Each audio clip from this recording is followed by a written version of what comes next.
Today for Devotions with Daniella, we are reading from the second book of Daniella, our much anticipated Culting of America.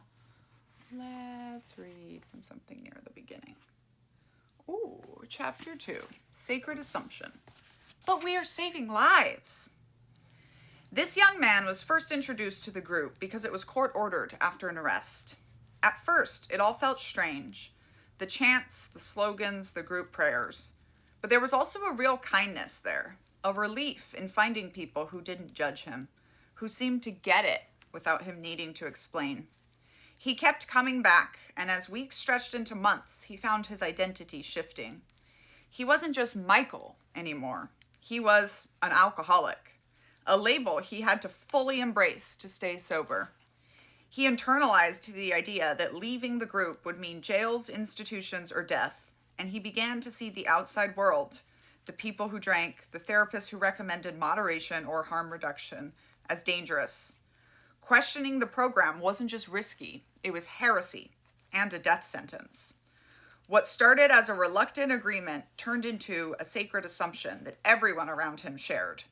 Alcoholics Anonymous was his salvation. It was the only path that worked.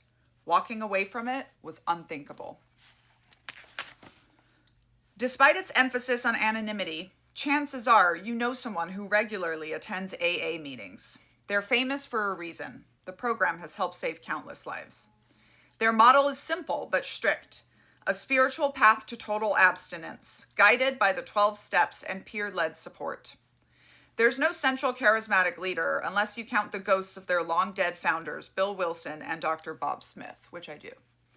Their foundational texts, the big book, Alcoholics Anonymous, the story of how many thousands of men and women have recovered from alcoholism, and 12 Steps and 12 Traditions are considered gospel, offering spiritually based principles for overcoming alcohol addiction and guidelines for how members and groups should interact with each other and with society.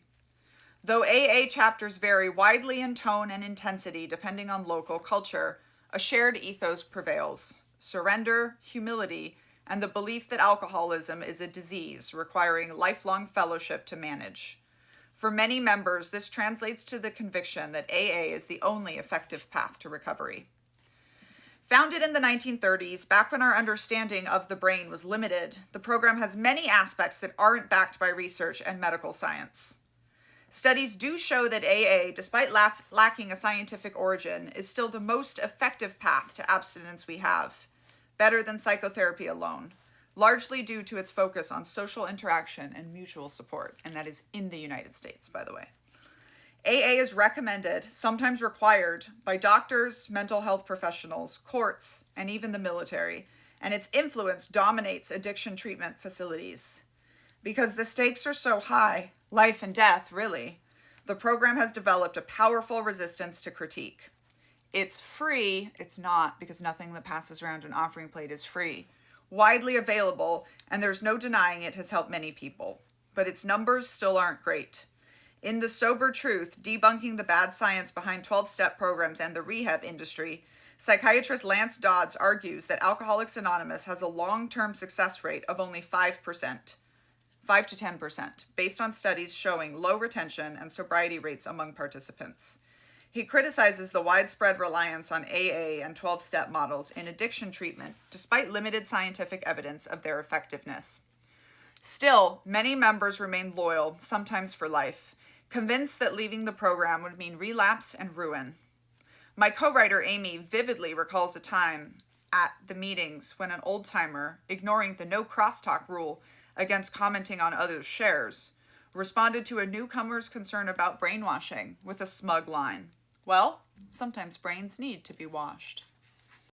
And why are we picking on AA in this book? Because no group is above critique. You can get advanced copies, not advanced, pre-order copies of Culting of America attached here.